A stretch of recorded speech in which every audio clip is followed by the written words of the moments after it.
I'm Ben. And I'm Weston. We're going to teach you how to slow-mo. Alright, so the first step you're going to want to do to get good slow motion is have a camera that can do high frames per second. Like a GoPro can either do 120 or 240 frames per second. And basically what that means is that each second you're going to have more individual pictures so that when you slow it down there's more to kind of like show. Whereas if you have a low frame per second it's going to kind of look choppy. Whereas something with a high FPS will look a lot smoother. Alright, so now we're going to give you guys a couple shots of what it looks like on the GoPro at 120 frames per second and 240 frames a second.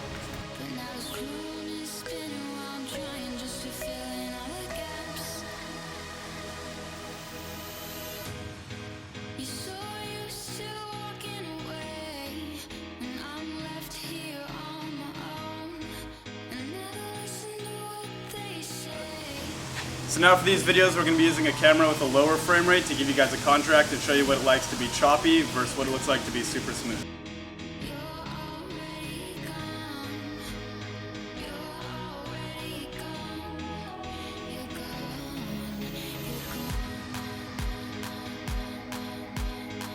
Alright guys, so now we're going to import our footage. So you're going to go to File, down to Import, click Media, and then here's all of our clips. So we're going to select all of the clips that we filmed on our GoPro, import selected. So once they're all imported, they'll all be right here.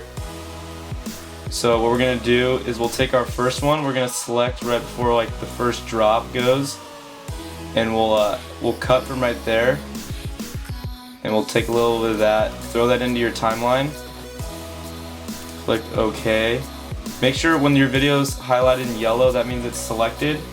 So you're going to take that, go over here to this tool right here, click that, go to slow, and we'll drop that down to 10%. So when the lower the percentage, the slower it's gonna be. So like as you can see, this is super slow, and the orange line means that it's going to be rendering. So we're going to let that render for a second, and we'll just speed this up. Alright, so now our video is done rendering, so that means that it's like fully been slow motioned and then it's ready to be played back. So we put it at 10%, which makes it super slow because right at this spot right here, that's already a minute worth of footage, so you would never really need that much slow motion. You would just take like tiny little portions.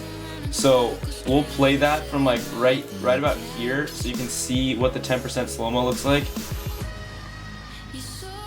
It's barely moving, so you won't ever need to use that much slow-mo, but you definitely can take little parts of that. So yeah, that's how you do it when you have the GoPro at a higher frame rate. I hope you guys liked the tutorial. See you next time, and hopefully this helped.